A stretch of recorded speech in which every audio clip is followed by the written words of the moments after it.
자, 결국 여러분, 이 21학년도 수능 이 예약 지문까지 오기 위해서 기존의 법률 지문들이 깔려 있고, 당연히 이 이후에도 법률 지문은 이 지문을 바탕으로 어떤 흐름을 가져갈 텐데, 근데 너무 여러분 이 지문을 쉽게 생각하는 것 같아서 약간 지금 되게 걱정되는데요. 이거 못 풀어요, 여러분, 정상적으로는.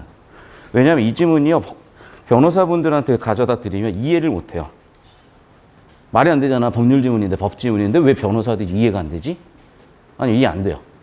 왜 이해가 안 되냐면, 이게 법학 전공 시험이나 법 전공을 한 사람들은 왜 예약을 이렇게 분류하는지가 계속 이해가 안 돼서 계속 무한 루프 A 단락 가지고 몇 시간째 고민을 해도 뭔 짓인지가 판단이 안 돼요.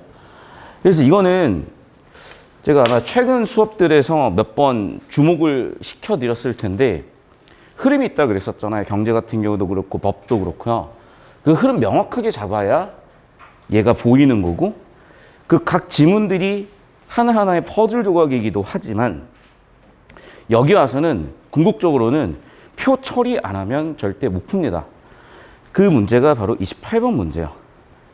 네, 결론도 얘기하는데, 구조도가 안 그려있는데 정답이 다 맞춰져 있는 학생은 거의 이 중에 거의 없을 것 같거든? 몇 명 안 될 거예요. 그러니까 좀 경각심을 갖고 있어야 돼. 왜냐면 내가 지금 이런 문제 풀고 카톡으로 구조도 그려라 라고 얘기를 했는데, 이제 현장의 학생들은 못 봤으니까 쭉 훑어보면서 현장의 학생들 문제 풀어놓은 거 봤는데, 구조도를 안 그리고 어떻게 답을 찾아냈지? 저 이해가 안 돼가지고.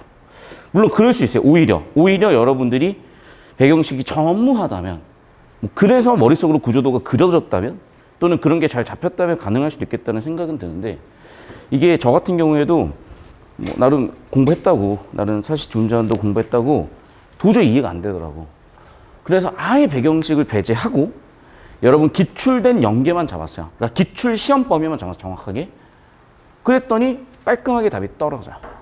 근데 그 깔끔하게 답이 떨어지게 만들려면 법지문 특성에 따라서 표나 주어, 목적어, 서술어 같은 문장 구조 아주 명확하게 안 잡으면 이거 잘 안 풀리거든요. 일단 지문같이 뚫고 구조 어떻게 잡아야 되는지 볼게요. 자, 1단락에서 주제 세팅이에요. 자, 이거 그냥 제가 유튜브 보다가 그 개통령 강영욱 씨 나오셔가지고 생각이 났어. 주제의 요건은 1번 반복돼야 되고, 2번 강조된다고 했어요. 그리고 뒷받침된다고. 그러니까 일단 이런 것부터 좀 찾는 연습을 해보자고요. 뭔가 자기가 공부가 힘들다면.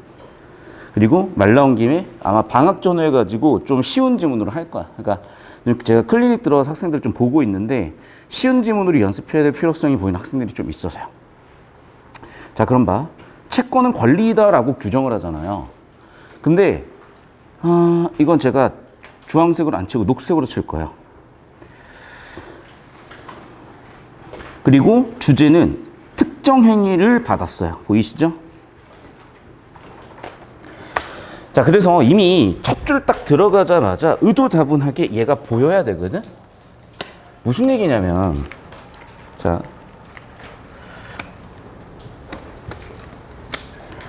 우리가 법지문의 흐름을 정확히 잡았다면요, 19 6월에 계약자의 원칙,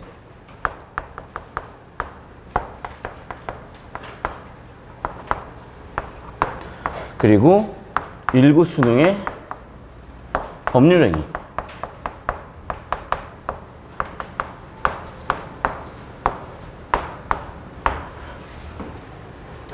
그리고 20 6월의 소유점유,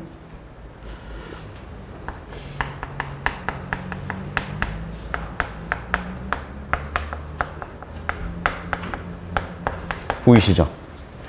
다 계약 지문이요. 다 계약 지문. 전부 다 계약 지문. 왜냐하면 그만큼 중요하기 때문에. 그래서 민법, 사법에서의 계약은 자유가 원칙이라고 원리 원칙을 세웠고요. 그러면 계약이 구체적인 대원리 원칙이 세워졌으니 구체적으로 규명이 돼야 될 거 아니에요. 구체적인 규명을 법률행위에서 해요. 법률행위 첫 번째 뭐라고? 의사표시에 따라서 법률 효과가 발생한다고. 내가 왜 이걸 써가냐면 이게 지금 전공과 미묘하게 다르고 이 지문화 가지고는 전공 지식과 상당히 그러니까 틀렸다기보다는 왜 저걸 저렇게 보지라는 퍼즐이 맞춰질 거예요. 이걸 보고 나면. 그래서 변호사이신 부모님들도 이거 풀라고 들여보면요. 뭔 소리야 이렇게 되실 거예요. 그런데 아마 이 수업을 듣고 나면 고3 시험이니까 이렇게 냈고 기출이 이렇게 엮여 있으니까 이렇게 퍼즐을 맞췄구나. 되게 정교하네? 라고 생각하실 거라고요. 그래서 19학년도 수능에서 다룬 법률행위들은 첫 번째 계약이 있었고 단독행위가 있었고 보기에 증여와 상속이 있었어요. 자, 사실은 코로나 3년 동안 학생들이 너무 많이 바뀌었는데 코로나 이전 세대들은 제가 수업 시간에 이걸 한번 했잖아요. 뒷수업에서 이걸 언급을 해줄 필요가 없는 친구들이었고 3년 지나니까 이제 제가 백날 말로 해봐야 안 찾아봐. 내가 다 해줘야 돼. 좀 진도가 늦은 감도 없잖아 있는데 여러분 6평 전후에서 좀 많이 바뀌셨으면 좋겠고 근데 고3들은 좀 상태 괜찮아요. 근데 고1 때문에 지금 골이 썩는데 어쨌든 자 그래서 다시 이틀이에요. 그럼 봐봐. 벌써 계약에 대해서 틀을 맞췄잖아요. 지금 이렇게. 자 그럼 계약은 어떻게 돼야 되는 거냐. 의사표시가 합치되면 법률 효과가 발생해요. 어떻게? 채권 채무가 발생한다고. 채권은 권리고 채무는 의무잖아. 맞죠? 그리고 그거를 매매계약이라는 구체적인 사례까지 이어간 거야. 이해되셨어요? 그러니까 이틀이 전제돼 있어야 되는 거야. 그러면 여기서 이미 니네 다 이거 알고 있지야. 첫 줄이. 이해됐어요? 거기에서 너희의 그 특정 행위를 급부라고 정의할게. 이렇게 온 거예요, 사실은. 이게 무슨 얘기냐면, 자, 매매계약을 가지고 예시를 들어볼게요.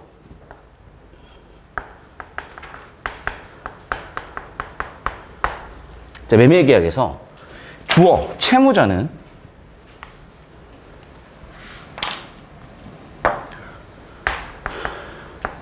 채권자에게 헷갈리니까 채권자부터 쓰자. 권리를 갖고 있는 사람. 채권자는 채무자에게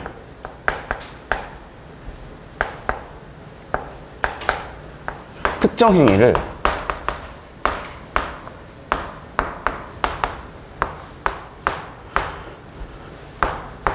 요청할 권리를 가져요. 이게 채무자한테 있어서 채권이요.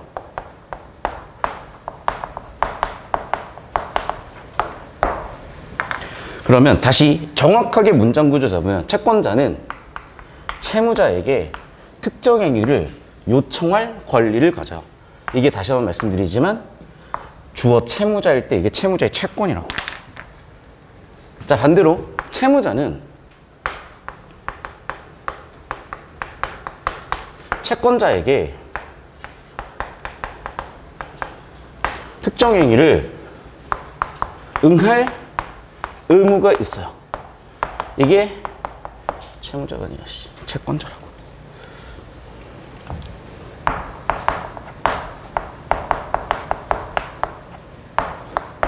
이게 채무자의 채무예요. 당연한 애가 아니라 여러분 첫 줄 보고 이게 잡혔어야 된다니까요.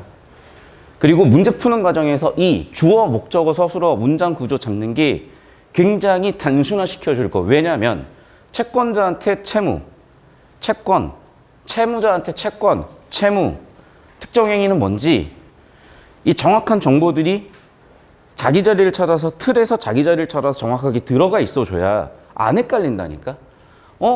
잠깐 채권자였어, 채무자였어. 누가 채권자였어? 부터 헷갈리기 시작한다고. 그럼 채권자 채무자한테 잠깐만 특정 행위가 뭐였지? 헷갈린다고. 응? 권리였으면서 헷갈린다고. 보면 알 거야. 이거 표 그렸잖아요. 깔끔하게 얘기를 내고요. 안 그렸으면 작살날 거야. 그러니까 이미 일단락에서 특정 행위, 그 특정 행위를 급부라고 한다까지 지금 잡은 거라고요. 그러니까 지금 일단락에서 첫 줄 딱 끝났는데 이미 글의 주제는 뭐야? 이 특정 행위를 급부라고 하겠다까지 이미 잡힌 거예요. 근데 여러분은 여기 10초 잡아주세요. 이렇게 글을 보는 연습이 안 돼 있기 때문에 그냥 읽어. 그래놓고 그냥 잘 모르겠으니까 선지 가서 왔다 갔다 왔다 갔다야. 전혀 발전 없는 인생이 된다고요. 그래가지고는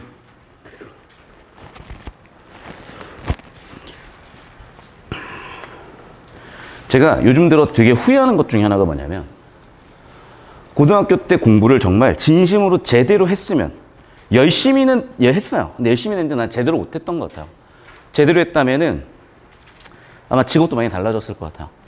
내가 고등학교 때 공부를 제대로 못했었기 때문에 뭔가 자꾸 발목을 잡는 거야. 그래서 그 고등학교 공부를 계속 보다 보니까 남들이 발견 못할 뭔가를 봐버렸네. 그러니까 자꾸 수업을 하게 되는 거야. 그랬으면 안 돼. 사실은 빨리 잊어버리고 다음 스텝으로 넘어갔었어야 되는데 20대 초중반까지 인격 형성되는 시기에 계속 여기에 인생이 매몰돼 버리고 살아가면서 계속 이 입시나 여기에 인생이 매몰병이 커져버리니까 뭔가 보이기도 했지만은 저 스스로도 자꾸 여기에 발목 잡히는 인생이 되어버린 것 같더라고요.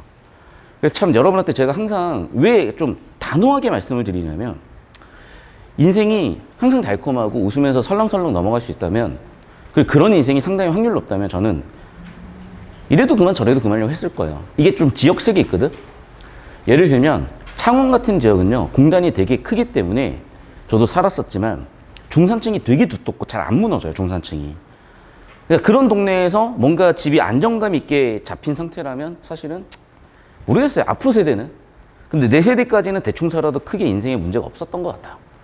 근데 앞으로 세대는요 진짜 이미 여러분 난리 났어. 이미 난리 났어. 이미 전 세계가 난리 났고 이 대한민국이 전 세계에서 5등 10등 하는 국가이기 때문에 별 데미지를 받지 않고 가는 것처럼 느끼지만 이 데미지가 우리나라까지 올지 안 올지 지금 되게 모르는 상태예요. 턱 밑까지 왔습니다. 이미. 여러분의 능력만이 여러분을 구원할 거예요. 여러분 스스로 구원하시는 거기 때문에 좀 자꾸 제가 이런 말씀 드린다는 거 다시 한번 생각해 주시고 다시 한번 말씀드리면 여러분 인생 살면서 계약서에 사인 안 할 사람 없어요. 그럼 계약서를 여러분 스스로 어느 정도까지는 검토할 줄 알아야 돼요. 뭘 검토할 줄 알아야 변호사한테 물어볼 수도 있는 거예요. 변호사가 절대 여러분을 변호해 주지 않습니다. 그 사람은 자기 이득을 위해서 행동하는 사람이기 때문에 여러분이 여러분 스스로 애매한 부분들이나 여러분 스스로 납득되지 않는 부분들에서는 명확하게 하고 가셔야 되고 변호사 상담 받으실 때도 그런 준비를 가지고 상담을 받아야 변호사도 정신 차리고 봐주지. 안 그러면 케이스가 한 줄도 아닌데 뭐라고 그걸 열심히 보고 있겠어요. 다시 한번 말씀드리지만 생존 지식입니다. 이 시대에. 자, 여기까지 급부라는 정의를 했고요. 이 특정 행위를 해줄 의무를 채무라고 한다. 채권 채무라는 개념은 항상 잡혀 있었고 얘기했죠.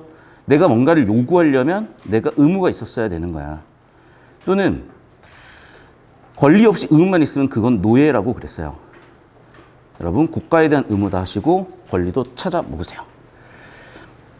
자, 그리고 변제의 개념까지 나왔죠. 이건 이미 우리가 일부 수능에서 변제라는 개념으로 다뤘기 때문에 제가 기출시험범위라는 의미에서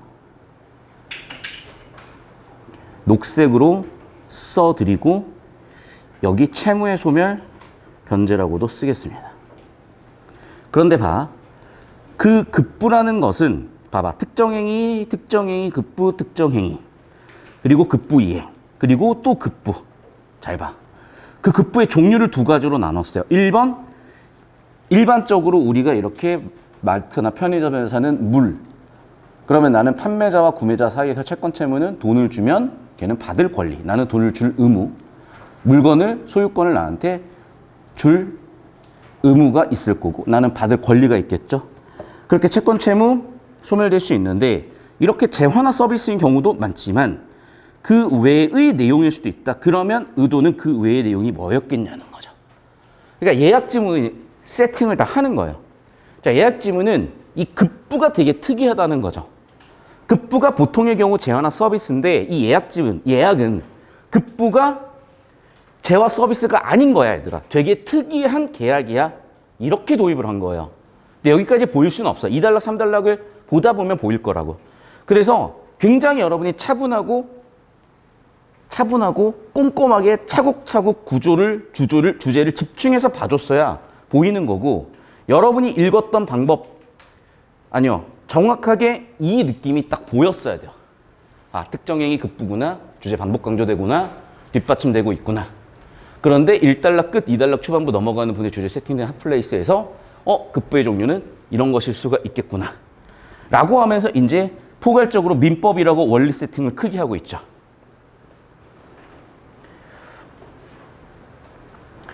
계약 없이 법률로 정해진 요건은 충족으로 발생하기도 하지만 잘 들어. 자, 법률 행위 또는 우리가 기존에 배웠었던 지문에 따라서 법률 효과라는 게 어떻게 발생하는지를 얘기하고 있어요. 그런데 봐. 권리 또는 법률 효과는 뭐로 발생을 한다? 계약의 효력으로 발생한다요. 법률로 정해져서 발생하기도 해요. 근데 계약의 효력으로 발생한다. 근데 이 얘기야 사실. 의사표시 합주로 법률 효과 채권 채무 발생. 이 얘기를 한 거예요 사실은. 이미 기출된 내용으로. 근데 이걸 다시 한번 얘기하지만 의도다분하게 지금 반복하고 있는 게 안 보인다고요. 여러분 눈에. 왜 이 지문을 독립적으로 봐버리니까. 계속 봐. 계약이란 권리 발생 등에 대한 당사자의 합의다. 이미 알고 있는 내용이야. 그래서 1번 합의에 의해서 의사표시 합치에 의해서 2번 권리 의무 같은 법률 효과 발생이요. 당연히 다시 계약이 성립하면 합의 내용대로 효력이 인정되는 거다. 자, 3번을 얘기해줘요. 여기서도. 여기서는 근데 의사표시 합치 법률 효과 발생이라고 하진 않고 계약의 효력 또는 계약의 성립, 계약의 합치, 계약의 합의, 효력 발생, 효력 발생, 효력 발생이라는 얘기를 계속 반복해줬단 말이에요. 이해되시죠? 여기는 지우고 헷갈리니까. 됐죠? 여기까지? 자, 당장 필요한 서비스나 재화는 그 제공을 급부로 하는 계약을 성립시켜 확보하면 되지만 자, 그럼 봐봐. 하고 싶은 얘기는 뒤쪽이겠죠. 잘 들어요. 1달러 끝부분에서 자, 급부는 재화나 서비스의 제공인 경우야. 그러면 재화나 서비스의 제공은 우리가 이미 알고 있는 거 가지고 하면 된다고. 맞죠? 하지만 글의 지문은 뭐야 그러면? 이거죠. 미래 필요할 수도 있는 재화나 서비스라면 계약을 성립시킬 수 있는 권리 확보. 자, 그럼 봐. 여기서 목적어가 뭐야? 권리죠. 권리. 봐. 특정 행위가 급부죠. 특정 행위가 급부야. 특정 행위를 급부라고 하죠. 급부를 이행하는 거예요. 그럼 여기서 급부는 뭐라고? 그 특정 행위는 뭐라고? 권리라고요. 이해됐니? 그러니까 예약의 특이점은 뭐였던 거예요? 그래. 재화 서비스가 아니라 권리가 급부였다는 거예요. 근데 이게 표를 안 그리면 줄글 이해로는 거의 이해가 안 돼요. 의도적으로 그렇게 만들어 놓은 거라고. 계속 볼게요. 자, 다시. 권리가 급부인 계약을 예약이라고 하는 거예요. 자, 그런데 너희가 머릿속에 떠올리는 일상예약은 아니야. 일상예약은 이거야. 근데 기억 밑줄 쳐준 거 보면 나왔죠. 일상예약과 법률적인 예약은 차이가 있기 때문에 이해해서 풀었니?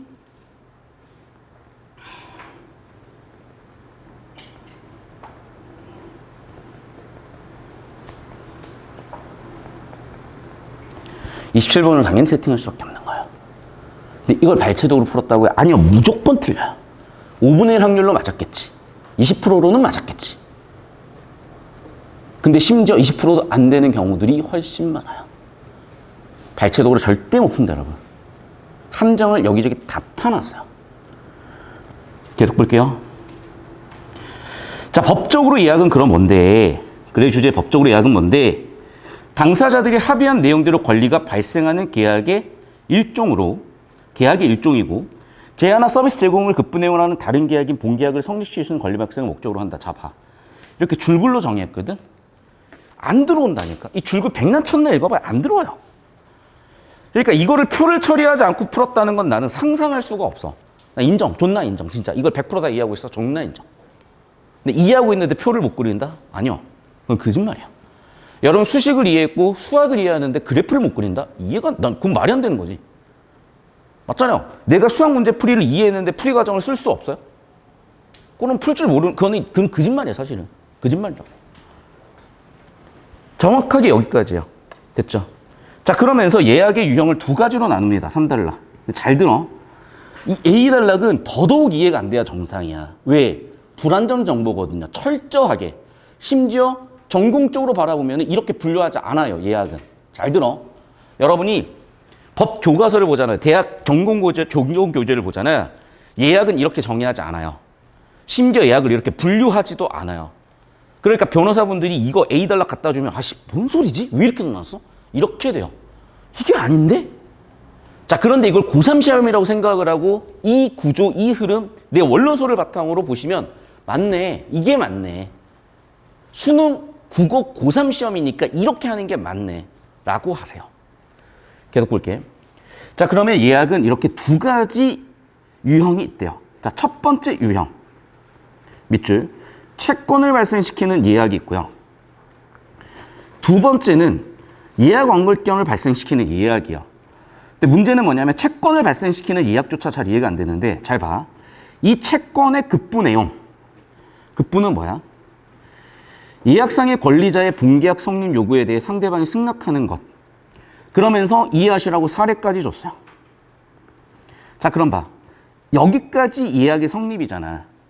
그리고 나서 본계약 체결 요청하면 응할 의무를 지잖아. 봐. 이게 줄글로 이렇게 돼 있거든요. 이거 절대 이해 못해야 정상이고 문제 안 풀려요. 그래서 자, 여기 10초 잡아주시고 끊고 오세요. 영상을 끊으라는 얘기가 아니라 화면 멈추라는 얘기인지 알겠죠, 지금? 여러분 구조도 정확하게 잡았어야 돼요. 안 그러면 이 지문은 이해를 할 수가 없다니까.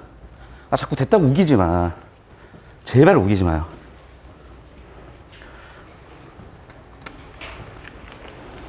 저처럼 이해해야 정확하게 이해한 거예요.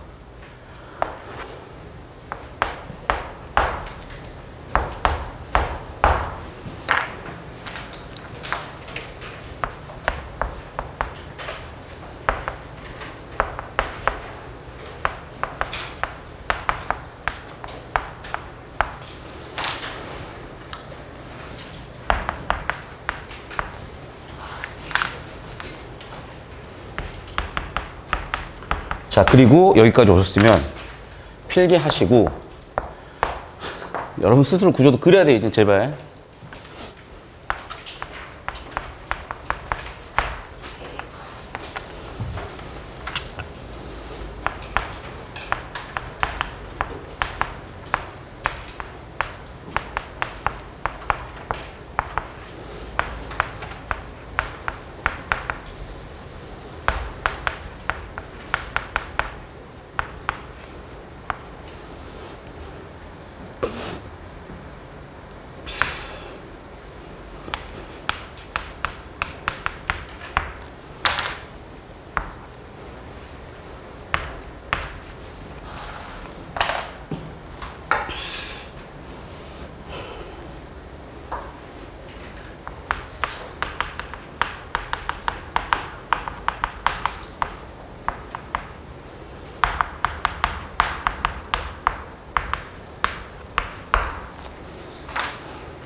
자, 설명 간략하게 하겠습니다. 여기까지. 여기 잡고 계세요. 자, 일단락 주제는 급부 봤고요. 급부는 뭐냐? 이쪽으로 오세요. 채권자가 채무자에게 특정 행위를 요구할 권리를 채권이라고 하는데 그때 그 특정 행위를 급부라고 한다. 채무자는 채권자에게 그 특정 행위를 응할 의무가 있는데 그걸 채무자의 채무라고 하고 이 특정 행위가 급부다예요. 일단락 주제는 급부예요. 근데 이 급부는 재화 서비스 같은 것일 수도 있지만 그 밖의 내용일 수도 있다는 거예요. 그리고 글의 주제는 이거예요. 자, 법률행위라는 건 의사표시에 따라서 법률효과가 발생하는 것을 법률행위라고 하는데 계약은 법률행위의 일종이고 예약은 계약의 일종이에요. 이해되셨어요? 자, 그러면 마찬가지로 의사표시 합치에 따라서 법률효과 발생하는데 이 지문에서는 계약의 성립에 따라서 효과 발생이라고 얘기를 합니다. 당연히 그리고 법률효과는 채권 채무 발생이에요.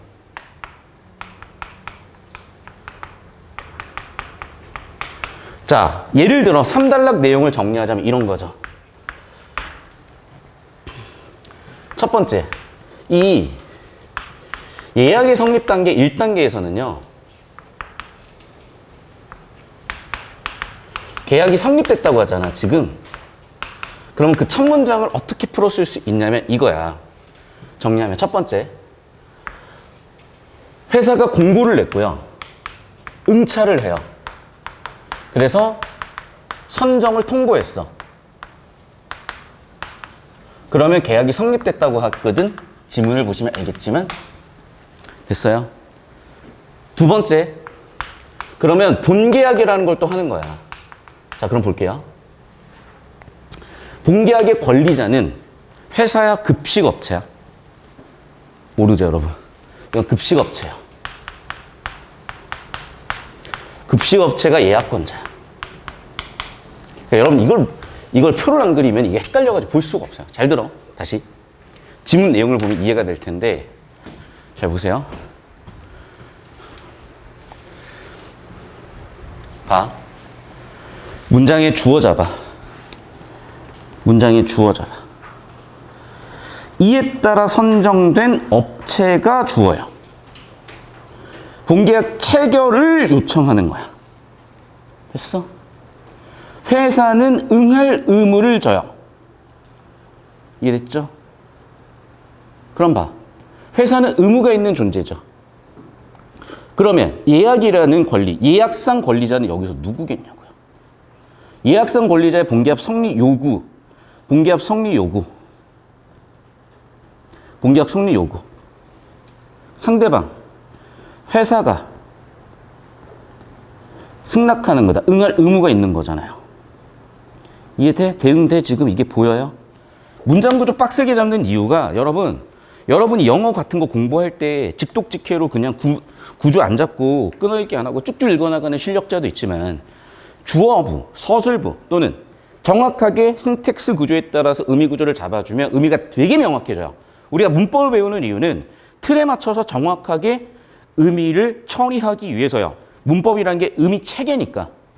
그러니까 구조라는 건요, 의미 체계예요. 그러니까 의미가 내용이 불명할 때는 항상 구조 처리를 해주셔야 명확해지는 거고 반대로 내용 이해의 수단인 거죠. 그런데 이 내용 이해의 수단 자체를 쓸 줄을 모르니까 이 도구를 쓰는 게 너무 불편한 거예요, 그냥. 근데 평생 안 쓸 수는 없어요. 더 이상 성장이 안 되거든, 사람이 그렇게 되면. 그러니까 쓸 줄 알아야 되는 거고 여기도 마찬가지라고. 그러니까 벌써 여기서 예약권자가 누군지를 모르고 있다고 지금. 예약권자가 나왔잖아요, 그래서 계약 성립을 통보하는 거, 계약 성립을 결정하는 거는 회사지만 계약 성립의 결과 예약에 따른 예약권이 생겼잖아요. 그래서 예약권자는 급식업체가 된다고요. 그래서 정리할게요. 본계약에 따라서 보면요. 예약권을 가지고 있는 예약권자는 여기서 급식업체고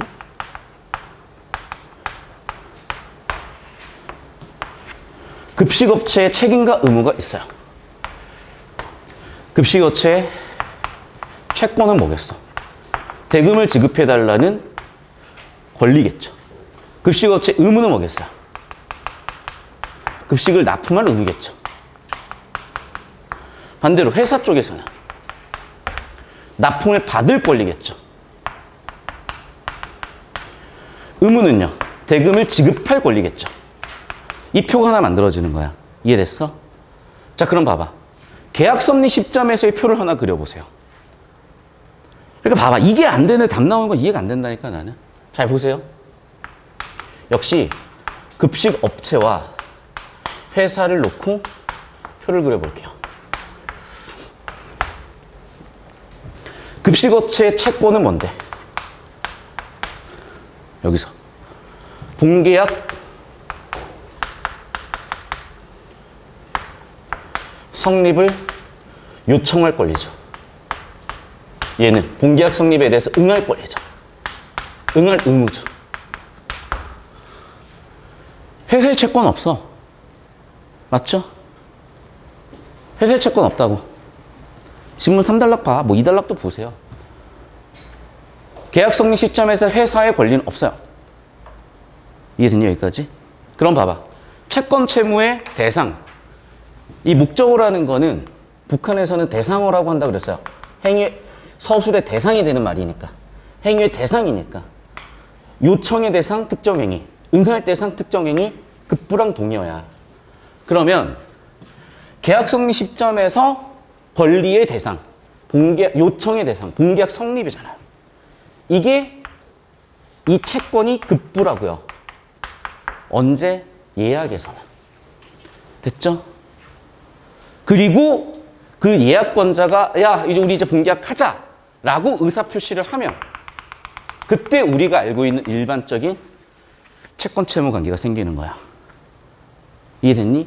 그래서 예약에 따른 계약 성립의 결과 채권 채무는 이 양상인 거예요. 이걸 줄글로 저렇게 써놓으니까 이해가 될 수가 없지. 그래서 표를 깔끔하게 처리해 주시면은 예약권자가 누구야? 채권이 뭐야? 채무가 뭐야? 급부가 뭐야? 명확해져요. 경우의 수가 깔끔하게 떨어지는 거야. 그러니까 여러분이 수학 조건방류 문제 풀 때 왜 표를 그리냐고요. 경우의 수가 너무 난삽해지기 때문이야. 그래서 카테고라이징을 해주는 거예요. 행과 열, 매트릭스 따라서 표로 처리를 해주면, 그러니까 내가 자꾸 표라고 하니까 없어 보이니? 있어 보이게 매트릭스라고 할까? 매트릭스를 처리해 주시면 그 매트릭스에 따라서 들어갈 정보들의 자리가 명확해진다고요. 명확해지니까 고민거리가 없어지는 거지. 경우의 수가 없어져 버리는 거죠. 얘 예약권자네, 얘 채권 본계약 성립 요청 권리네. 아, 이 본계약 성립 즉 채권의 대상, 그 특정 행위가 급부, 그 급부가 본계약 성립 요청 권리구나. 끝. 아, 그러면 이 예약은 특이하게 권리가 급부구나. 이해되셨어요? 그래서 일반적인 계약은 이거야. 일반적인 계약은 급부가 재화나 서비스라고. 그런데 예약의 급부는 뭐였냐면 본계약 청구권이요.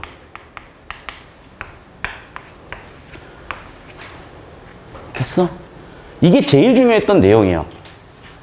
다른 계약들에서 예약을 구분할 수 있는 종차, 가장 예약만의 차이, 예약만이 가지고 있는 특징이 급부가 본계약 청구 권리구나였어요. 굉장히 군더더기 없이 깔끔하게 이 흐름대로 지문을 세팅을 딱 해놓고 문제 풀어봐라고 준 건데, 이제 이런 어떤 명확한 인식 없이 이거 한 번에 잡힙니까? 잡혀? 필기하세요. 사진 찍어 올려주시고 사진 다 찍어 올려주세요. 근데 이거를 막 설렁설렁 자기 맘대로 줄글로 읽잖아요. 아, 틀린다니까. 무조건 틀렸어. 봐봐. 이미 니네가 하고 있는 이해가 다르잖아 지금.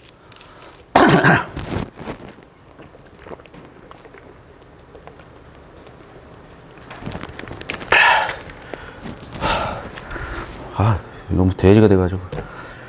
난 왜 이렇게 덥나 했더니 나만 덥대. 나만 더운 이유는 나만 돼지가 됐기 때문에. 아, 요즘 다이어트 하고 있습니다. 그래서 1분 잡아주고 오세요. 1분 잡아주고.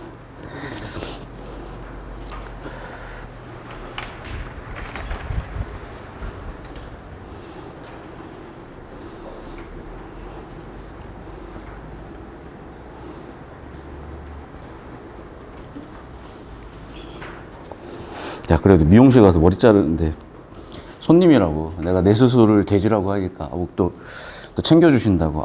근육돼지 이렇게 약간 포장해 주시더라고요. 봅시다, 일로. 쌉소리 그만할게요.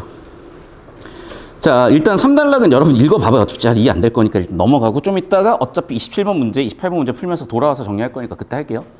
자, 4단락으로 왔습니다. 자, 그럼 봐봐. 지금 이 글의 큰 흐름을 보시면 알겠지만, 봐. 1단락에서 도입을 했고,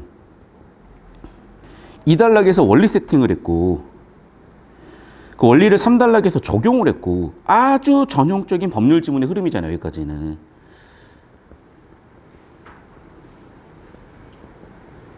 그럼 봐봐. 이제 우리나라 법은 대륙법계이기 때문에 원리 세팅 사례 적용의 장점도 있지만 한계가 이제 보이기 시작하는 거지. 그럼 당연히 한계에 대한 해법이 나오겠죠, 이제. 그래서 다시 한번 글의 주제는 이제 뭐가 되냐면 예약이고요. 예약상의 급부나 본계약상의 급부가 이행되지 않는 문제가 생길 수 있죠. 그 문제 어떻게 해결할까? 예약의 유형에 따라서 다르대. 1번. 급부가 이행되지 않았어요. 그러면 채권자한테 손실이 생겨요. 자, 봐. 그러면 문장의 주어인 채무자한테 증명의 의무가 있는 거예요. 근데 증명이 안 돼? 그러면 누가 구원돼야 되겠어? 피해를 본 채권자의 손해를 해결해야 되겠죠. 그래서 그때 해결 방법은 채무자가 채무불이행 책임을 진다. 그러면 당연히 그 이전까지의 채무와 이후의 채무가 바뀔 수 있나 봐요. 예시가 없으니까 이해 안 되는 거는 보기 문제 세팅하려는 의도였던 것 같습니다. 채무의 내용이 바뀌었고요. 자, 원래 급부의 내용이 무엇이든지 간에 당연히 손해배상 채무로 바뀌었겠죠. 채무불이행 책임은 당연히 손해배상 채무가 될 거예요. 자, 5단락. 이거는 채권자 채무자의 관계지만 주어 S2라고 할게요.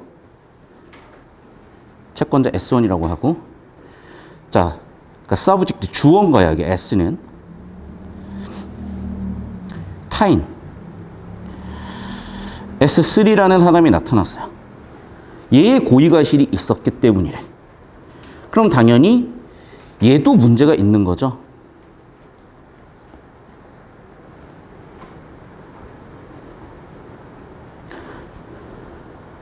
자, 그럼 요건을 얘기하는데 첫 번째, 고의가실이 있었어야 되고요. 두 번째, 피해를 끼쳤어야 되고요. 세 번째, 위법성이 있었어요. 너 그러면 너 이 새끼 불법행위야. 불법행위 때문에 어떻게 되는 거야? 손해배상 해줘야 되나 봐요. 됐죠. 다만 손해배상을 하게 되면은 끝나나 봐. 이유는 급부 내용이 동일하기 때문이래. 일단 이 정도 구조 잡았어요. 자, 여기서 4, 5단락까지 구조 잡으면 머리통 터질 거기 때문에 결국 정리하면은 예약에서 급부 불이행에 대해서는 책임을 진다 정도로 주제 정리하고 같이 문제를 풀어볼 건데, 그럼 여기 20초 잡아주시고 다시 여기 20초 잡아주세요. 아니다, 20초 잡아주세요. 저기 20초 잡아주세요. 그냥 20초 됐죠? 필기 못한 학생은 다 필기하시고 사진 찍어 올려주시고요. 그럼 잘 들어요. 다시 한번. 그냥 줄글로 이해가지고는 안 풀린다니까. 어차피 틀렸어. 니네 보면 알겠지만. 물론 이제 답 보면서 이거 내가 못 봤네. 아니, 실전에서 그렇게 될 리가 없잖아. 제발 좀 여러분 이렇게 하시는 거야. 제발 좀. 20초 잡고 오세요. 필기 하시라고 나머지. 사진 찍어 올려주셨죠? 자, 필기 다 끝난 학생은 좀 다시 한번 정독해보세요.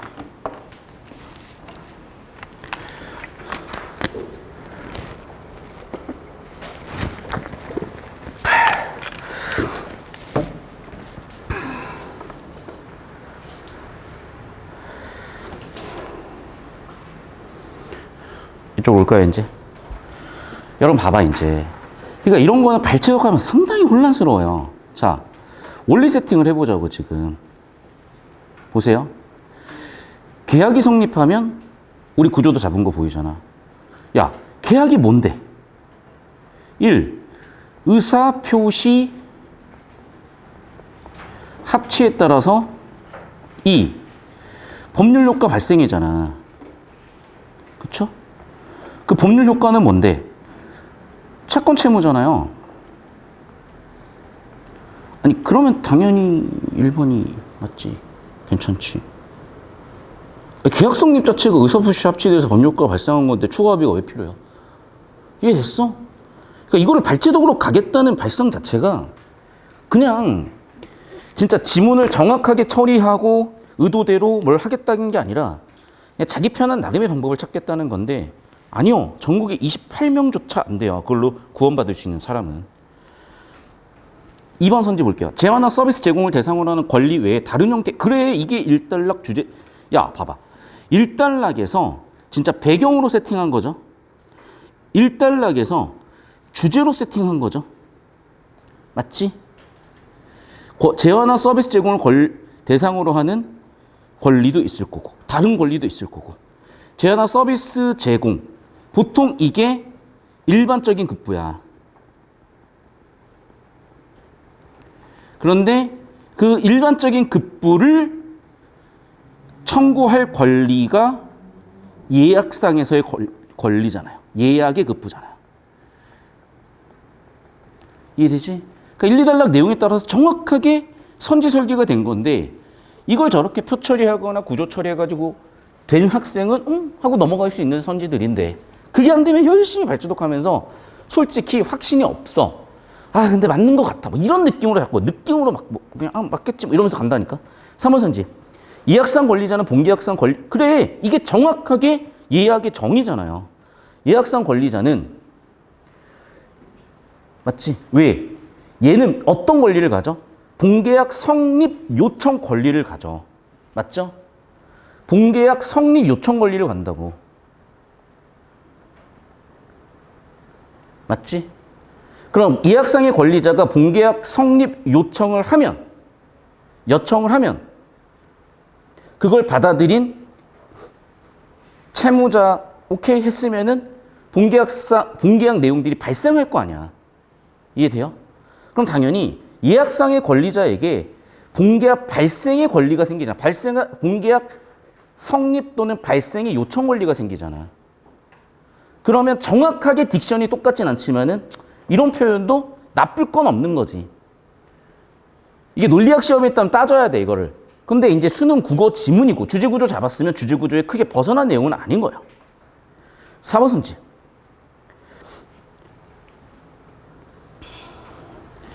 이거는 변제의 개념이네. 변제. 맞죠? 채권이 있을 때 채무유예행으로 소멸되고 채무가 소멸되고 이걸 뭐라 그래? 변제라는 개념이잖아. 정답 5번이죠. 왜? 그러니까 4단락, 5단락 구조에 따라서 보면 이거야. 잘 들어. 이게 구조를 의도적으로 왜? 첫 문제는 항상 주제 구조를 잡는 문제인데 진짜 이 문제가 의도다분하게 구조를 잡았던 이유가 뭐냐면 4단락과 5단락의 방점이 달라요. 4단락은 뭐야? 채권자와 채무자 사이에 벌어지는 법적 관계고 채권자, 채무자 플러스 뭐가 있었어요? 3자가 있었어요. 채무 불이행의 원인이 제3자한테 있는 경우지. 여기는 채무 불이행의 원인이 채무자한테 있는 경우고. 이해됐어? 얘가 해결할 수도 있었던 거였기 때문에 주제구조 잡으면 그냥 5번이 깔끔하게 답이 보이는데 무슨 쓸데없이 3번, 4번을 애매하다고 발췌도 열심히 하고 있냐고. 그냥 주제구조 잡으면 5번이 깔끔하게 딱 떨어지는 느낌인데. 어떤 얘기인지 알겠어요? 그래서 제가 계속 얘기하는 게 야 주제구조 문제는 주제구조 잡아야지 5번이 바로 보이네. 이런 느낌이라고. 내가 구조들 안 잡아서 그런데 보시면 알겠지만 자 봐. 이 선지를 보고 우리가 확인할 수 있는 것. 봐봐. 지금 채권자 손해가 있을 때 채무자가 책임지는 경우도 있고 타인이 책임을 지는 경우도 있잖아요. 4단락은 채무자 책임인 경우 5단락은 타인의 책임도 생기는 경우 그러면 당연히 5번은 정답이 될 수가 없지. 5번은 당연히 틀린 선지죠. 그러니까 간단하게 주제구조 잡아서 5번 선지로 세팅해 놓은 거를 뭘 복잡하게 1, 2, 3, 4번에서 뭐가 맞고 틀리고를 따지냐고. 따지지도 못하고 있으면서. 주제구조 명확하게 잡으라고요. 답 되게 쉽게 나온다니까 이러면. 이해할 거리도 없어. 맞잖아. 야 책임 누가 져? 채무자야. 책임 누가 져? 채무자랑 제3자야. 불법행위 책임은 계약 당사자인 채권자 채무자 얘 제3자도 있네. 당연히 틀렸네. 이해됐어? 이거를 자꾸 내용 읽고 뭐 이게 아니라고. 자, 27번 보겠습니다. 기억에 대한 이해. 얘도 마찬가지야. 얘 표 안 그리면 여러분 잘 이해 안 돼요. 왜냐하면 채권 채무 관계는 표로 처리를 해줘야 명확해지거든. 여러분 잘 봐요. 지금 내가 기차표를 구입한 상황, 구입 후의 상황을 내가 볼게요. 기차표 구입 후의 상황. 자, 그러면 나한테는, 그 다음에 철도 회사에는 어떤 권리와 의무가 있었느냐. 자, 봐. 나의 채권은 뭐예요? 나 그 특정 시간에 땡땡시에 탑승을 요청할 권리죠. 맞죠? 나한테 권리는 뭐야? 나는 땡땡시에 탑승을 할 수 있는, 나는 땡땡시에 탑승할 수 있죠. 그게 나의 권리죠. 나의 의무는 뭐예요? 채무는 뭐예요? 거기에 대해서 대금을 지급해야 되는 거잖아. 그런데 봐봐. 내가 만약에 기차표를 일상에서 얘기하는 예매를 했다면, 뭐 예매할 때 예약만 하는 건지 결제를 안 하는지 모르겠지만 일반적으로 구입을 했다라는 건 대금 지급을 했다는 거잖아. 그럼 대금 지급과, 물론 아닐 수도 있겠지만, 대금 청구라는 채권 채무는 이미 소멸된 뒤야. 맞죠? 그러면 남는 건 뭐예요? 나는 탑승을 요청해서 탑승을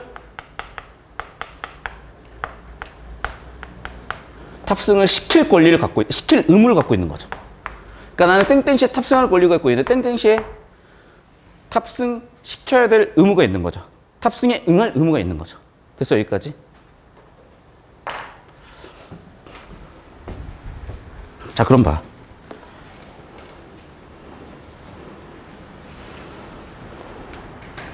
잘 들어. 지금 기차 탑승은 여기서 잘 들어. 권리니 아니면 재화와 서비스니. 그거부터 물어보고 있잖아. 자, 봐요. 이 지문의 핵심적인 포인트가 주제가 급부잖아. 왜? 예약의 급부는 권리야. 보통의 급부는 재화와 서비스야. 내가 기차를 탄다는 건 권리입니까? 서비스입니까? 내가 이용하는 거는 기차를 탄다는 나의 행위는 이 일상의 예약에서 기차 탄다는 특정 행위는 내가 기차를 탈 때 기차 탑승이라는 특정 행위, 기차 탑승에 있어서 급부는, 즉 예매에 있어서의 급부는 뭐냐고. 기차 탑승이잖아. 기차 탑승이 뭐야? 서비스잖아. 철도회사가 나한테 제공하는 서비스잖아요. 이해됐어? 다시 한 번 말씀드리지만, 그래서 이 지문은 뭐냐, 이거였다고. 정확하게, 자, 계약에서 예약이 있고 예매가 있었던 거예요. 예약과 예매를 비교대조하라는 문제였던 거지, 기억은. 기억은 예매였다고, 예매. 됐어? 자, 그럼 봐. 자, 그럼 봐요. 예약의 결과 본계약 성립을 요청할 권리, 응할 의무가 생겼다니까. 예매의 결과 나는 땡땡시에 탑승을 할 수 있는 행위, 탑승 행위를 할 권리가 생긴 거야. 가장 큰 차이점이 뭐라고? 급부가 다르잖아. 예매에서는, 예매의 급부는 뭐예요? 탑승이지.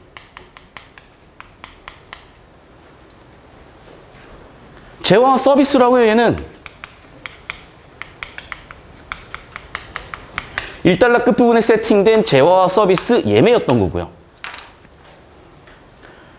1달러 끝부분에 세팅된 주제 세팅, 핫플레이스, 주목하라 그랬죠? 그 밖의 내용이 뭐야? 급부였다고. 그 밖의 내용이잖아.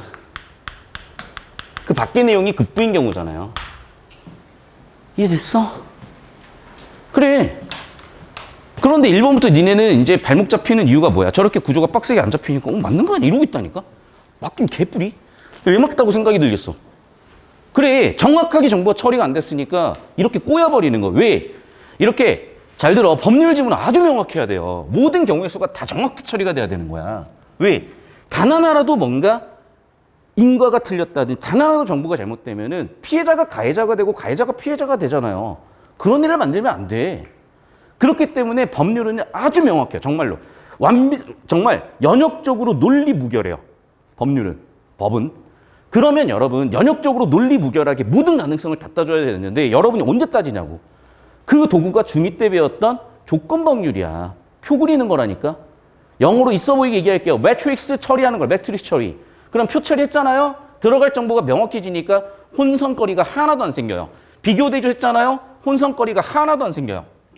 깔끔하게 뭐야? 아 그러네. 예매라는 것의 급부는 탑승이네. 예약이라는 것의 급부는 본계약 청구 권리네. 그런데 기차 탑승은 예매잖아. 예매. 기차 탑승이라는 그러니까 기억은 예매잖아요. 예매의 급부는 뭐야? 기차 탑승이라니까. 특정 행위라고요. 이게 왜 채권이냐고 지금. 당연히 1번 아웃이라고. 알겠어? 죄송해요. 녹색으로 쓰면 여러분 또 헷갈리지.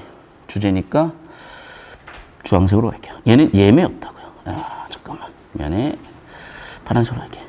예매였다고. 예매. 예매의 급부는 뭐라고? 기차 탑승이라고. 채권이 아니라. 알겠어?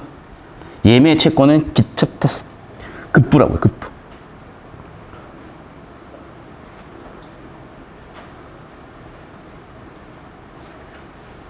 어떻게 돈을 지불하는 행위가 기차 탑승이라는 말을 다 꼬아놨어 지금. 2번 선지 보세요. 기차를 탑승하지 않는 것은 아니지. 이 사람이 갖고 있는 권리죠. 맞지? 오히려 권리죠. 의무 포기가 아니죠. 권리 포기죠. 기차에 탑승할 권리가 있으니까.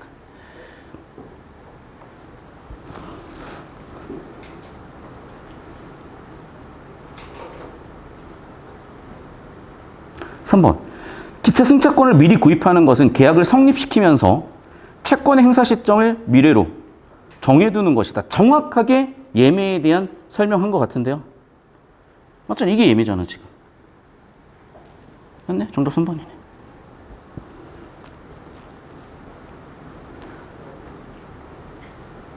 자, 그럼 여러분 1번 헷갈렸을 수도 있어. 자, 좋아요. 자, 좋아. 잘 들어. 어쨌든지 간에 줄글은요. 정보가 불충분할 수도 있고 표 처리하는 건 처리해야 되는데 왜곡이 될 수도 있어요. 근데 어쨌든지 간에 잘 들어. 잘 봐. 표를 처리하면 깔끔해지는 게 자, 내가 탑승할 거를 급부로 볼 수도 있겠고 탑승할 권리를 채권이라고 볼게요. 그러면. 그럼 그에 대응하는 의무는 뭐야? 대금지급이라는 의무잖아. 이해됐니? 그럼 봐봐. 돈을 지불하는 행위는 채권에 대응되는 채무라고 해야 정확한 거지. 채권의 급부가 아니라.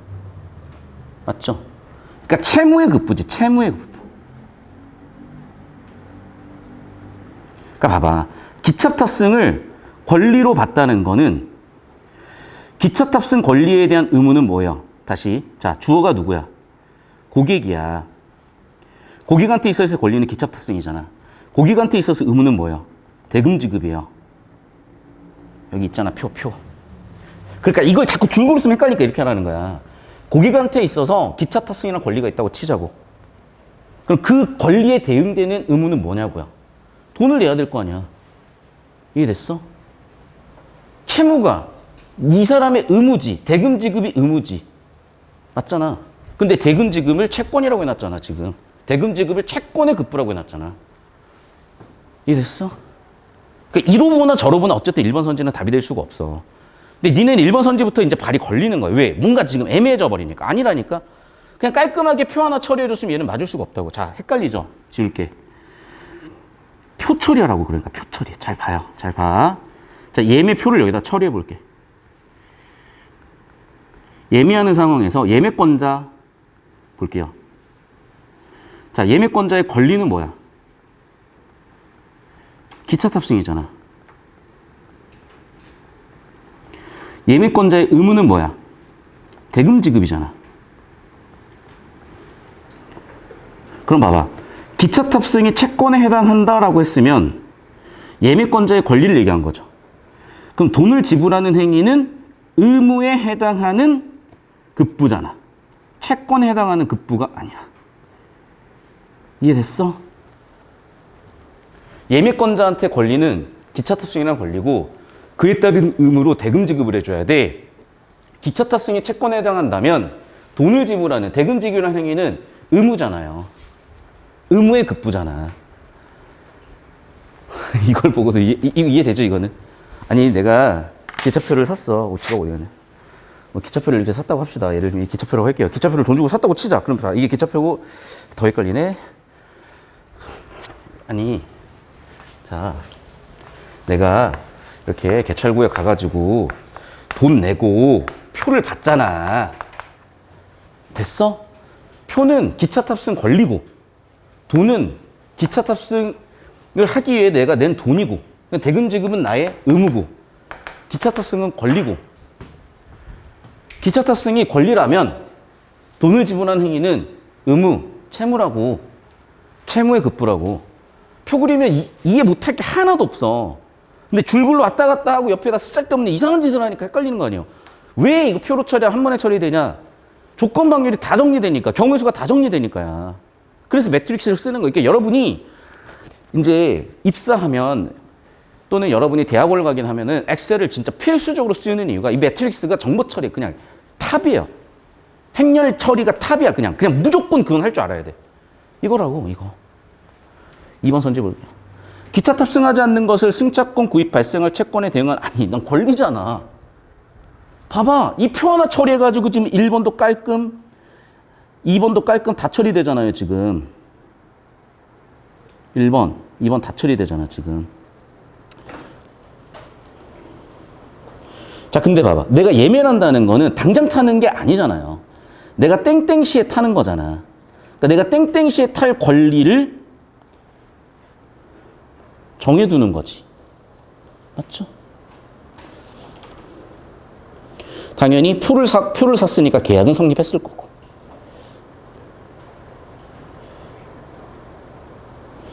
아니, 계약이 어떻게 없어요, 지금. 계약 지문인데. 그러니까 황당한 거지, 이런 거는. 왜 틀려, 이걸. 자, 잘 들어. 권리 확보한 게 뭐라고? 급부가 권리인 게 뭐라고? 권리 확보. 급부가 권리인 게 뭐라고? 법적인 예약이라고. 이해됐어요? 근데 여기서 얘기하는 건 뭐야? 예매잖아. 예매랑 얘는 다르다고. 예매의 급부는 뭐라고? 기차 탑승이라니까. 이해됐어? 예약의 급부는 뭐라고? 권리 확보라고요.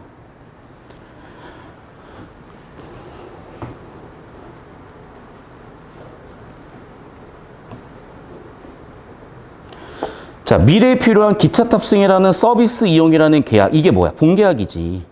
그럼 본계약은 어디서 나오는 거야? 예약에서 나오는 거죠. 예약의 급부와 예약의 본계약인 거지. 근데 지금 여기 기억은 예매잖아, 예매. 이해되셨어요? 무슨 얘기인지? 그러니까 이건요, 줄글로 처리하려면, 그러니까 여러분 발췌도 가면은 뒤지게 낸 거야, 그냥. 내용이 다 섞여 있으니까 여러분이 머릿속이 더 뒤죽박죽이 돼버려요. 이 문제를 푸는 과정에. 그러니까 여기서 표 그린 애들만 살아남는 거야. 여기서 이 표를 그릴 줄 알았던 애들만 살아남는 거야. 근데 이 표를 자신 있게 그리려면 어떤 표도 그려졌어야 되겠어요? 예약에 대한 이해가 정확히 돼 있어야 되는 거야. 그러니까 이 표가 그려져서 예약에 대한 이해, 예매에 대한 표처리 이해, 둘의 차이는 뭐야? 아, 예매의 급부는 탑승이구나. 예약의 급부는 본계약 청구 권리구나. 그럼 5번 선지에서 얘기하는 거는 본계약 청구 권리, 이거는 예약 얘기인데 이 지문은 기억은 예매 얘기인데 5번 아웃. 오케이? 다시 한번. 계약이 없다 말이 안 되잖아. 이건 지금 계약 지문인데. 계약의 일종이 예매고 예약인데. 이해됐어요? 당연히 4번도 아웃이야. 그러면 정확하게 예매는 뭐냐고. 그래. 기차 탑승. 자, 얘를 급부라고 볼 수도 있고 기차 탑승할 권리라고 보겠습니다. 그러면. 지금 1번 선지를 이 상황상 그러면. 그럼 봐. 기차 탑승의 권리. 채권 행사 시점은 땡땡시 미래인 거잖아. 예매를 정확하게 표처리했으면 1, 2, 3번 이미 털렸고 이제 예약을 제대로 처리했으면은 4, 5번까지 틀린 부분이 보인다는 거지. 다시 한번 얘기하자면 여러분이 줄글로 처리했기 때문에 이해가 안 되는 거고 표처리했으면 깔끔하게 이해가 될 거야. 그래서 이 문제에서 이제 뒤지는 거야. 이 문제에서. 자, 주어는 누구예요? 예약상 권리자예요. 근데 예약상 권리자가 누군지도 모른다니까. 아니, 자, 다시 읽어볼게. 봐. 다시 읽어볼게. 보세요. 회사의 급식 업체 공모를 했고, 회사가 신청했고, 너가 선정됐어. 통지하면 예약이 성립한대. 자, 예약이 된 거야, 이제. 그 예약된 내용이 뭐예요? 이에 따라 선정된 업체는 요청할 권리를 갖게 되잖아. 본계약을 성립 요청할 권리를 갖게 되잖아. 회사는 응할 의무를 지잖아요. 그럼 권리자는 누구야? 선정된 업체지. 그런데 예약권자가 회사라고 해버린다니까. 왜? 문장 구조를 안 잡으니까. 문장 구조를 잡을 줄을 모르니까. 이거 영어 수업 시간에 다 잡아봤어야 돼요. 그래야 국어 시간에도 여러분 쉽게 잡는 거야. 그러니까 문법을 배우는 거라니까요. 문장 성분이 잡혔으면 명확하잖아요. 예약권자는 선정된 업체네? 끝났어. 근데 계속 물어봐. 선생님, 예약권자 회사 아니에요? 왜? 회사가 했잖아요. 회사가 했잖아요는 여기고, 여기는 선정된 업체가 하는 건데요. 초등학생도 잡아, 문장 구조는. 이거 되게 안타까운 거잖아요. 다행인 건 뭐야? 아직 유평도 안 쳤다는 거야. 고쳐요, 제발. 잘 배우고. 그럼 봐. 예약권자한테 있어서, 자, 첫째 채권을 발생시키는 예약이고, 둘째 예약 완결권을 발생시키는 예약인데, 되게 의도다분하게 제대로 얘만 처리해서도 답 나오게 설계를 냈어요. 그래서 내가 저기다 정확하게 저렇게 써준 거야. 자, 봐. 계약 성립, 예약 성립 시점에서 급식업체의 채권 본계약 성립 요청할 권리. 그게 바로 급부. 맞죠? 자, 첫째, 채권을 발생시킨 예약 표로 처리해놨다. 첫째, 채권을 발생시키는 예약 표 처리해놨죠, 저기. 그럼 봐.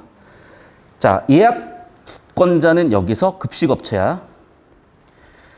예약권자 급식업체에게 있어서 예약상의 급부는 뭐라고요? 그래. 본계약 성립을 요청할 권리죠.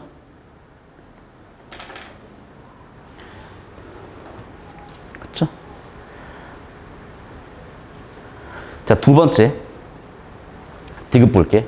그럼 본계약상의 예약권자, 급식업체의 급부는 뭐예요? 두 가지가 있을 거 아니야. 급식업체의 채권은 뭐예요? 대금 청구권이죠. 급식업체, 이것도 이렇게 헷갈리지. 왜냐면, 자, 표를 그려도 이렇게 다시 왔다 갔다 하니까 헷갈리니까 표를 그릴게요. 자, 봐. 이 지문 내용에 따라서 지금 첫째, 채권 발생시키는 예약을 했어요. 채권 발생시키는 예약이야. 자, 여기서 주어는 누구냐면 예약권자인 선정업체예요. 오케이? 자, 그러면 여기 샵 1 예약 성립했다. 이에 따라 선정된 업체가 여기를 샵 2라고 해볼게요. 그럼 봐. 샵 1 예약권자는 급식업체는 채권과 채무가 있을 텐데 얘한테 있는 채권은 뭐라고요? 본계약을 성립하자고 요청할 권리라고. 맞나요? 얘 채무는 뭐겠어요? 없어. 맞지? 이미 끝났어. 자, 두 번째. 샵 2. 이제 급식업체와 예약권자죠. 회사 사이에서의 급부는 뭐냐면 두 가지가 생긴다고. 채권, 채무. 첫 번째, 뭐가 생겼다? 채권? 그래. 얘는 대금 청구권이 생기죠.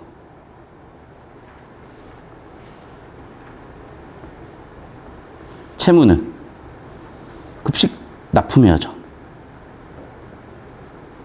급식을 요청할 권리가 생기는 거고 대금 요청할 권리가 생기는 거다. 대금을 지급할 의무가 생기는 거죠. 됐어요? 그럼 봐봐. 지금 급부가 뭐냐고요. 예약상의 급부는 이거잖아.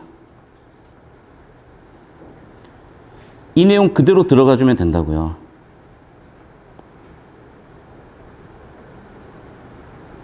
맞지? 그럼 얘는 뭐라고? 본계약 성립을 요청할 권리가 예약상의 급부잖아. 됐어? 두 번째, 본계약상의 급부는 이제 이거라고. 본계약상의 급부, 채권에서의 급부는 대금 요청 권리고 채무에서의 급부는 급식 납품이라고요. 그러니까 예약권자한테 있어서 자, 권리에 해당하는 급부는 뭐라고?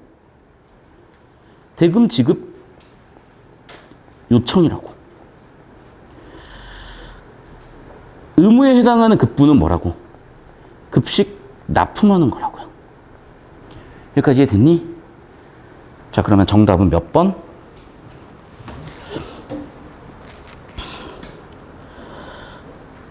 자, 봐. 본계약 성립 요청. 바꿔 얘기하면 뭐야? 우리 급식계약 하자잖아. 맞죠? 급식계약 성립 요청 승낙. 세 가지네. 맞죠? 맞잖아. 됐어? 좋아. 자, 그럼 봐. 예약 권리자가 요구할 수 있는 거잖아. 예약 권리자가 요구할 수 있는 거. 그건 뭐야, 그러면? 권리지. 예약권자가 요구할 수 있는 거. 그게 바로 뭐라고? 권리라고. 권리는 뭐야? 돈 주세요. 정답은 1번 끝. 됐죠?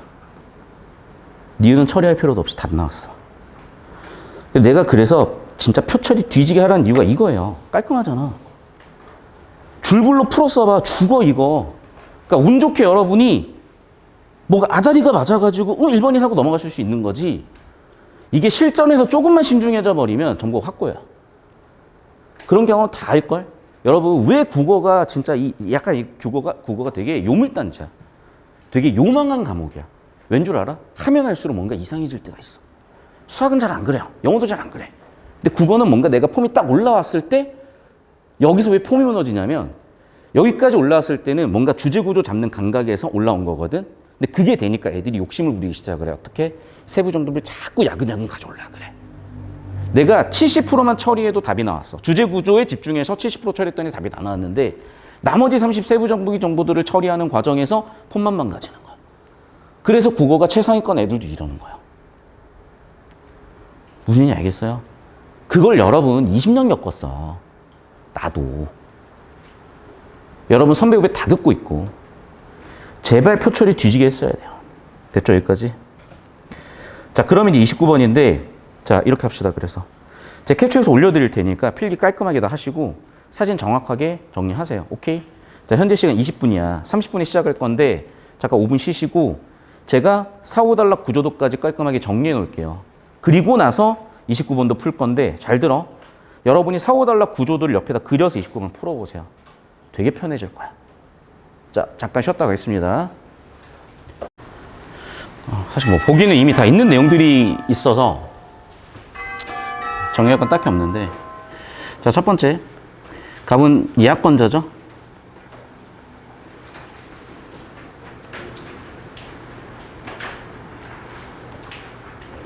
혹은 채권자죠.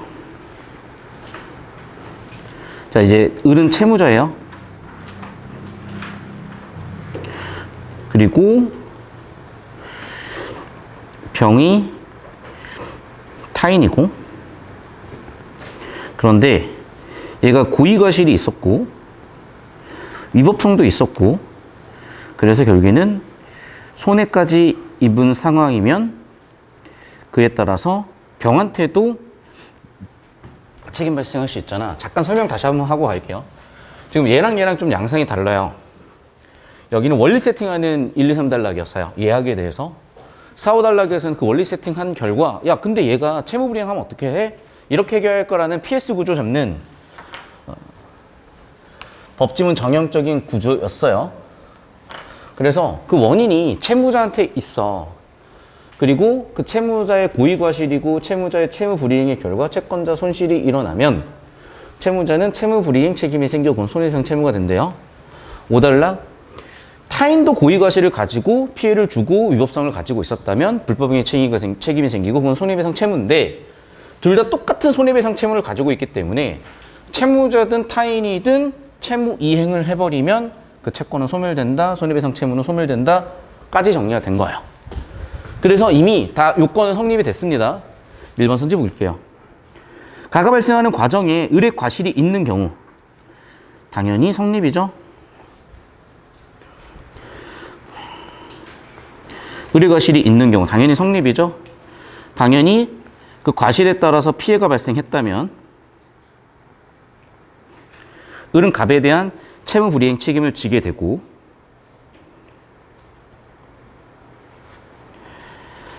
여기서 다시 한번 정리하면 을은 채무자, 병은 타인.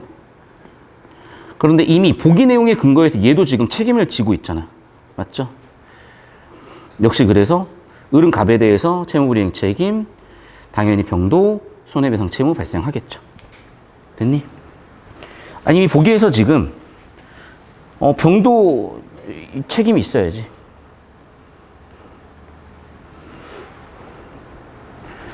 계속해서 봅시다. 2번 선지. 가가 발생하는 과정에 을에 고의가 있는 경우. 그러니까 고의과실이 없다고 입증을 못한 상황 계속. 을과 병은 모두 갑에게 손해배상 채무를 준다. 그 내용 그대로죠. 1번 내용 그대로죠.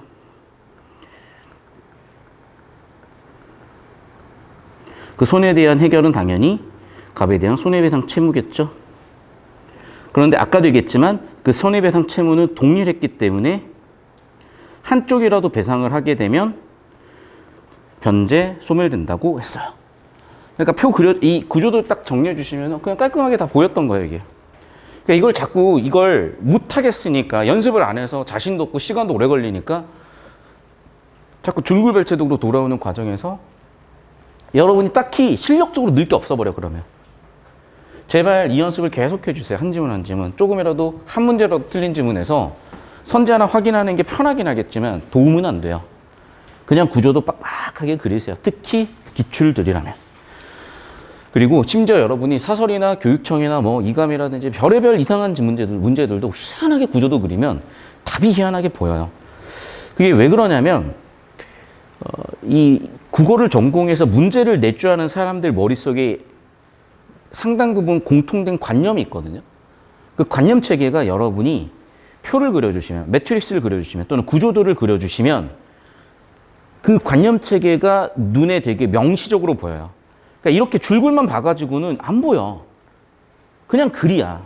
근데 구조로 이렇게 잡아주시면 되게 명확해진다고요. 명확해진다고. 굉장히 명확해진다고요. 줄글 다 처리하느니 이거 하나 처리하면 다 깔끔하잖아. 줄글 다 처리하느니 줄글에서 이거를 뽑아내서 이렇게 처리할 줄 알면 그게 유능한 학생이고 그 학생들한테 고득점 쉽게 주려는 거라고요. 3번 선지. 가가 발생하는 과정에서 을에게 고의과실이 있는지 없는지 증명되지 않았으면 잘 봐. 고의과실에 대한 없음은 입증 책임은 지문에서 을한테 있었어요. 그래서 증명되지 않았으면 이건 어쨌든지 간에 고의과실이야. 당연히 그러면 여전히 같은 경우죠. 2번하고. 근데 여러분 이걸 이렇게 보는 것보다는 주제구조에 입각해서 제가 한번 봐볼게요. 그럼 봐 지금 을에게 과실이 있다고요. 1번 선지. 을에게 고의과실이 있다고요. 을에게 고의과실이 있고요. 을에게 고의과실이 없다고 입증을 못하면 을에게 고의과실이 있는 거야. 보이시죠? 자기 자신한테 고의과실이 없다고 입증하지 못하면 있는 거야. 이해됐어? 그러니까 입증 책임이라는 것도 되게 중요한 개념인데 여기서는 채무자한테 입증 책임이 있고 입증 책임을 자기가 다하지 못했기 때문에 자기한테 있는 겁니다. 됐죠? 그럼 봐봐. 결국 그걸로 인해서 발생할 채무불이행 책임은 손해배상 채무인 거예요. 근데 이 둘은 같은 개념이었다고. 그렇기 때문에 누가 배상을 해도 어쨌든 채권 소멸이라고. 어쨌든 원인 제공자 둘 다한테 채무가 있다고요. 그 내용은 당연히 동일하다고요. 결국엔 1, 2, 3번 선지가 같은 말이야. 왜 이렇게 근데 해놨을까? 그래, 헷갈리라고 계속. 교묘하게 여러분이 그러니까 자꾸 발췌독으로 내용 일치로 푸는 애들은 죽어요, 여기서. 잠깐만, 1, 2번은 왜 가실이고 고유이지? 다른가? 들어가.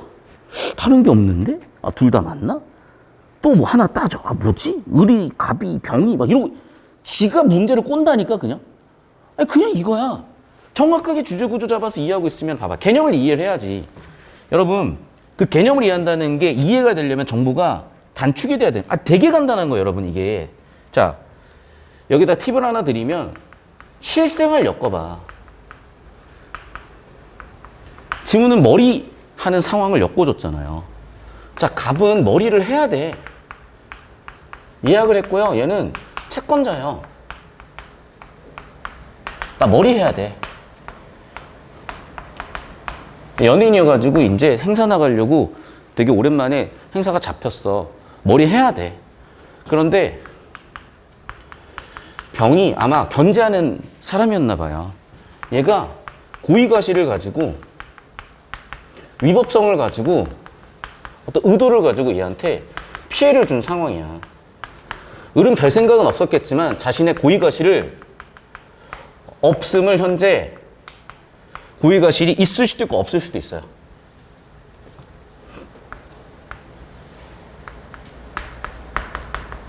자, 그럼 봐봐. 얘는 두 가지 중 하나인 거예요. 고의과실이 있을 수도 있고 없을 수도 있는데 을한테 고의과실이 있는 상황은 뭐냐면 없음을 입증하지 못하면이야.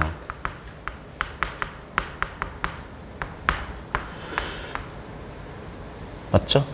얘가 나 고의과실 없다는 것을 입증을 해냈다면 자기한테는 책임이 없는 거예요. 그러니까 보기 상황을 사후단락과 보기를 바탕으로 정리하자면 딱 이 상황이에요. 자, 그럼 봐. 어쨌든 간에 갑은 머리를 해야 되는데 머리를 못한 상황이 됐잖아요.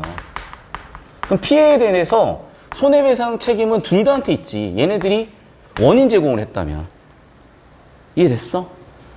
얘네들이 이 피해에 원인 제공을 했다면 당연히 얘 둘 다 책임을 져야지. 그러면 이 해결 방법은 똑같이 뭐예요? 손해배상을 해줘야 될 거 아니야. 됐어? 그러니까 이 상황이야, 그냥. 생각해보면, 정리해보면. 결국엔 그러니까 뭐야. 을한테 책임이 있네. 을한테 책임이 있네. 을이 자신의 고의과실이 없다고 입증을 못했네. 그러면 당연히 을한테 책임이 있네. 그리고 이미 보기에서 병은 책임이 다 요건이 성립이 됐네.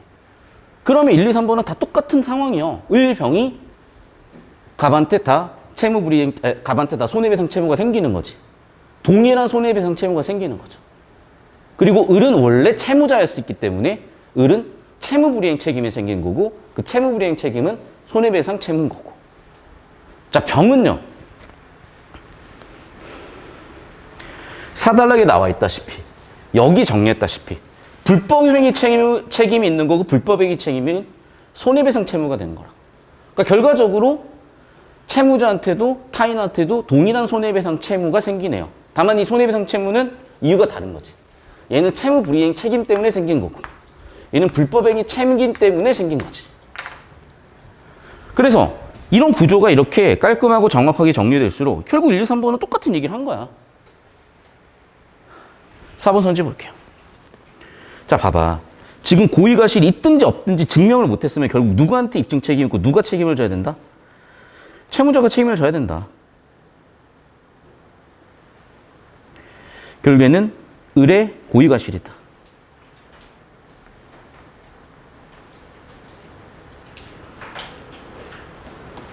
근데 봐. 그때 을한테 있는 건 채무불이행 책임이죠. 병한테 있는 건 뭐라고? 여기다 정리해드린 이 부분. 불법행위 책임이라고.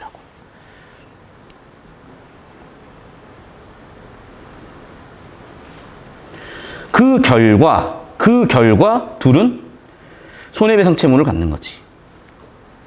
맞죠? 그러니까 병이 가지고 있는 책임은 불법행위 책임이에요. 이해됐어? 그러니까 결과적으로 급부는 같아. 손해배상 채무라는. 하지만 손해배상 채무가 나오는 원인이 달랐다고. 손해배상 채무가 나오는 원인은 채무불이행 책임이고 손해배상 채무가 나오는 이유는 불법행위 책임이라고요. 근데 두 개를 섞어놨네. 비교대조 포인트에서. 그럼 4번 이제 보여야지. 됐니?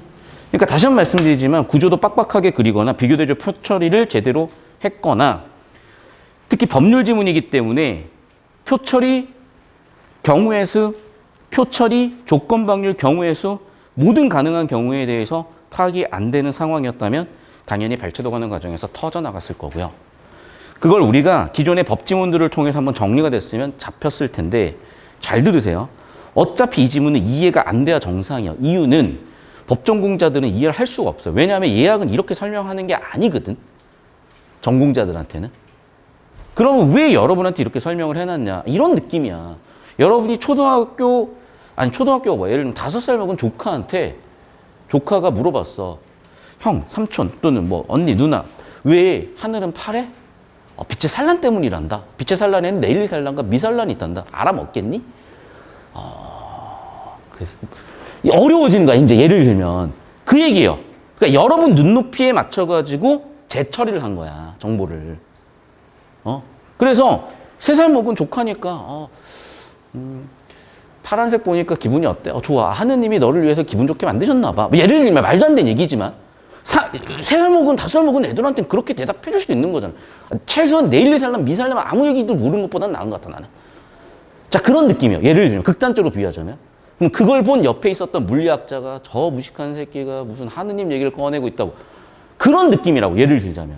다시 한 번 말씀드리지만 고3들이 지금까지 공부해온 고1리 교육청에 EBS에 기출을 바탕으로 퍼즐들이 조각 모음돼서 결국 이 지문을 향해 있고 그러면 이 지문에서 우리는 채권 채무에 대한 기본적인 개념을 알고 있는 상태, 법률행위라든지 법률 효과라든지 계약이라든지 기본적인 개념은 돼 있는 상태에서 이제 예약이라는 계약의 일종을 다룰 거예요.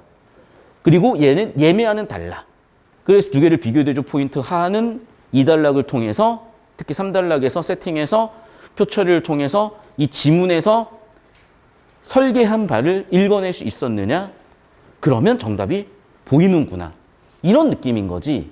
이거를 여러분 내용적으로는 이해할 수가 없는 게 다시 한 번 말씀드리지만 법전공자들은 이 지문 보면 그냥 학을 뗄 거예요. 왜 이걸 이렇게 설명했는지 이해가 안 된다는 걸. 근데 내 설명 방금 듣고 나면 납득이 될 거야. 그렇지. 얘는 법학적성 시험이 아니니까. 법전공 시험이 아니니까 고3 수능 국어 시험이니까 이렇게 내는 게 맞겠구나. 그러니까 수능 국어에 딱 맞는 핏으로 여러분이 계속 맞춰가셔야 된다는 느낌입니다. 다시 한 번 말씀드리지만 얘를 100% 설명할 수가 없어요. 왜냐하면 이걸 제대로 설명하려면 그러니까 이게 아니야. 지금 이렇게 하면 안 돼. 이건 아니야. 그러니까 이게 설명하자면 이 설명만 30분이 넘어요.